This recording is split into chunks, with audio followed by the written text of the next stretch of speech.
गुरु प्यारी साध संगत जी, वाहेगुरु जी का खालसा वाहेगुरु जी की फतेह। संगत जी, आज हम आपको एक ऐसी सच्ची और प्राणदायक कथा सुनाने जा रहे हैं जिसमें एक विद्वान ब्राह्मण को अपनी बुद्धि पर इतना घमंड हो गया कि उसने पूरे नगर के पंडितों को चुनौती दे दी। लेकिन फिर उसके जीवन में ऐसा समय आया जब उसका सारा अहंकार पल भर में टूट गया। ये कथा हमें सिखाती है कि ज्ञान से बड़ा विनम्रता का गुण होता है। तो आइए प्रेम से सुनते हैं यह अद्भुत साखी। जगत के पालनहार साहिब श्री गुरु नानक देव जी महाराज के समय की बात है। एक ब्राह्मण जिसकी बुद्धि बहुत तेज थी, एक दिन वह बाजार से गुजर रहा था। वहाँ उसने 4 पंडितों को एक साथ बैठा देखा। वे एक श्लोक का अर्थ समझने की कोशिश कर रहे थे। तभी उस युवक ने उस श्लोक के ऐसे गहरे अर्थ बताए कि वहाँ बैठे सभी पंडित हैरान रह गए। उम्र में वह उनसे छोटा था, लेकिन उसकी विद्या बहुत बड़ी थी। बड़े बड़े विद्वान भी उस श्लोक का ऐसा अर्थ नहीं कर पाए थे। सभी पंडित उसकी बहुत प्रशंसा करने लगे। बस यहीं से उसके मन में अहंकार आ गया। वे सोचने लगा, इस संसार में मुझसे बड़ा ज्ञानी कोई नहीं, मुझसे बड़ा विद्वान कौन हो सकता है। अहंकार उसके भीतर बढ़ता गया। उसने पंडितों से कहा, मैं कल इसी चौक में आऊँगा, अपनी सारी ग्रंथ पोथियाँ लेकर आऊँगा। जिसे भी मुझसे शास्त्र चर्चा करनी हो वे वहाँ आ जाए। अगले दिन वह युवक अपनी किताब और ग्रंथ लेकर चौक में पहुँचा। उसके साथ चर्चा करने के लिए दूर दूर से विद्वान भी आने लगे। वह बहुत चंचल था और घमंड से भरा हुआ था। जिस किसी से वह चर्चा करता, सामने वाला हार जाता। बार बार अपनी जीत देखकर उसका घमंड और बढ़ गया। जब उसने कई बड़े पंडितों को हरा दिया, तब उसने एक बड़ा ऐलान करवा दिया। उसने जगह जगह संदेश भिजवा दिया कि कोई भी विद्वान, कोई भी पंडित अगर मुझसे शास्त्र चर्चा करना चाहता है तो आ सकता है, लेकिन मेरी एक शर्त है। अगर कोई मुझसे हार गया तो उसकी सारी पोथियां और ग्रंथ मेरे चरणों में रखी जाएंगी। जगत के पालनहार साहिब श्री गुरु नानक देव जी महाराज के समय की यह अद्भुत कथा है। उस घमंडी ब्राह्मण ने अपने ऐलान में यह भी लिखवाया था, जो भी मुझसे हार जाएगा उसकी सारी पोथियां और ग्रंथ मेरा हो जाएगा।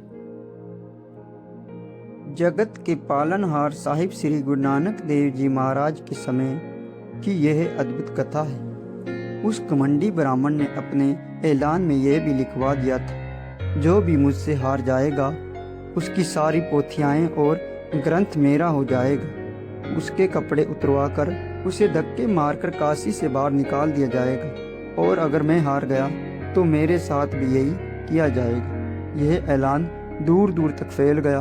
काशी, कश्मीर, राजपूताना और कई जगहों से बड़े बड़े पंडित विद्वान उससे शास्त्र चर्चा करने लगे। लेकिन परमात्मा का ऐसा खेल हुआ कि वह युवक हर बार जीत जाता और सामने वाले हार जाते। एक बार तो उसने 500 बड़े बड़े ब्राह्मणों के साथ बहस की, जो विद्वान अपने ज्ञान के लिए प्रसिद्ध थे। वे भी उससे हार गए। फिर उसने अपनी शर्त पूरी करवाई। उनकी पोथियां छीन ली गई, उनके कपड़े उतरवाकर केवल लंगोट पहनाया गया और धक्के मारकर उन्हें काशी से बाहर निकलवा दिया गया। वे 500 विद्वान अपमान से टूट चुके थे। काशी के बाहर एक बड़े बरगद के पेड़ के नीचे जाकर रहने लगे। शर्म के कारण वे अपने घर भी नहीं गए। धूप, वर्षा, सर्दी सभी वही सहते रहे। जब संसार के मालिक सतगुरु श्री गुरु नानक देव जी महाराज को यह बात पता चली तो उसके मन में उन पंडितों के लिए दया आ गई। अंतर्यामी सतगुरु जी ने भाई मर्दाना जी से कहा, अब हमें वहां जाना होगा। भाई मर्दाना जी ने हाथ जोड़कर कहा, जो हुक्म सतगुरु जी। फिर सतगुरु जी भाई मर्दाना जी को साथ लेकर उस स्थान पर पहुंचे जहां वे सभी विद्वान बरगद के नीचे बैठे थे। वहां पास में एक छोटा सा बरगद का पेड़ था। सतगुरु जी ने वहीं अपना आसन लगाया। एक तरफ बहुत पुराने मरे हुए कुत्ते की हड्डियां पड़ी थी। काफी समय बीत चुका था लेकिन वे हड्डियां वहीं पड़ी थी। सतगुरु जी ने अपने आसन उन्हीं के पास लगाया। फिर गुरु महाराज बोले, भाई मर्दाना जी रबाब छेड़ो, बाणी आई। जब सतगुरु जी ने पवित्र शब्द का गायन किया तो पूरे जंगल में शांति फैल गई।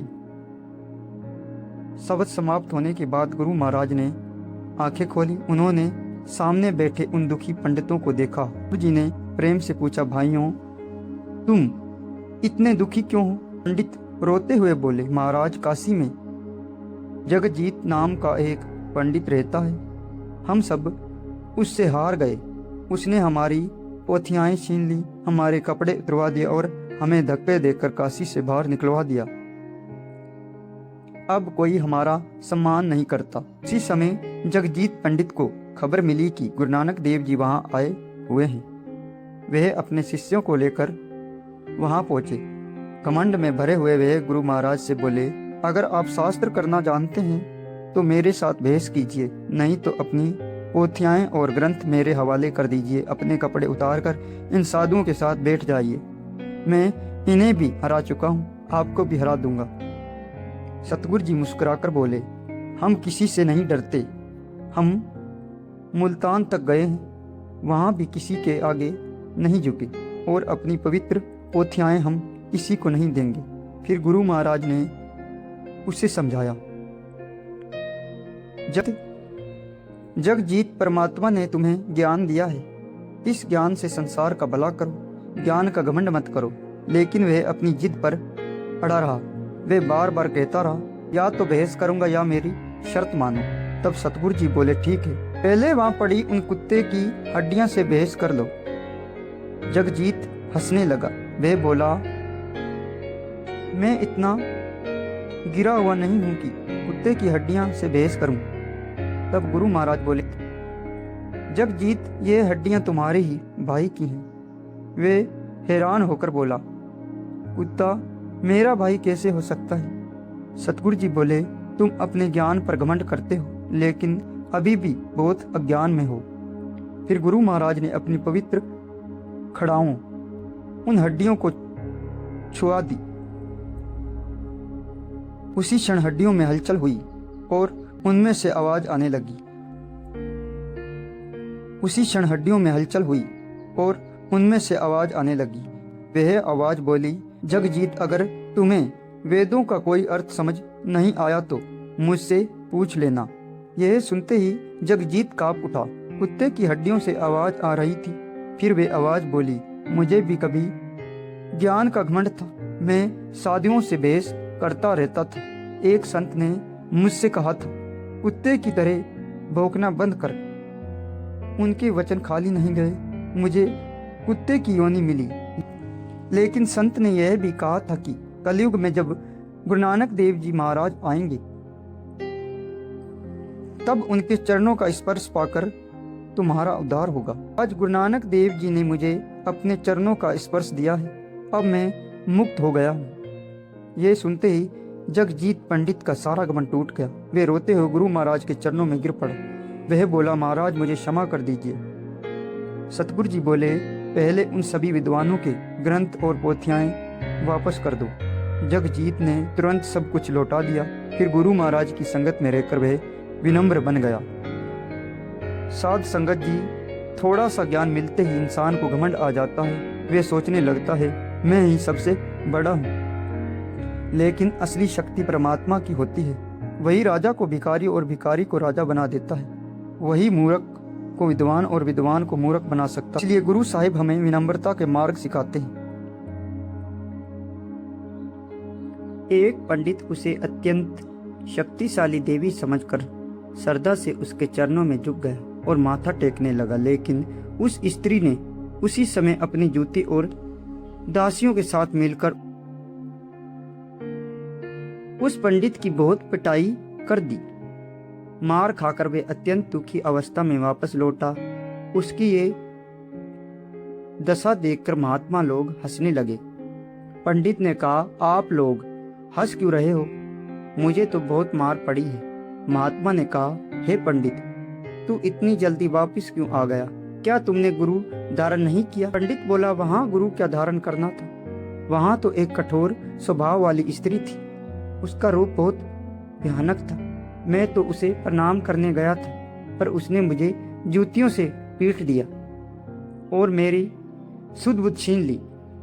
महात्मा बोले, वास्तव में वही तुम्हारा गुरु है, क्योंकि जिस वस्तु से तुमने अपने मन में प्रेम लगाया हुआ है वही तुम्हारा गुरु बन जाता है।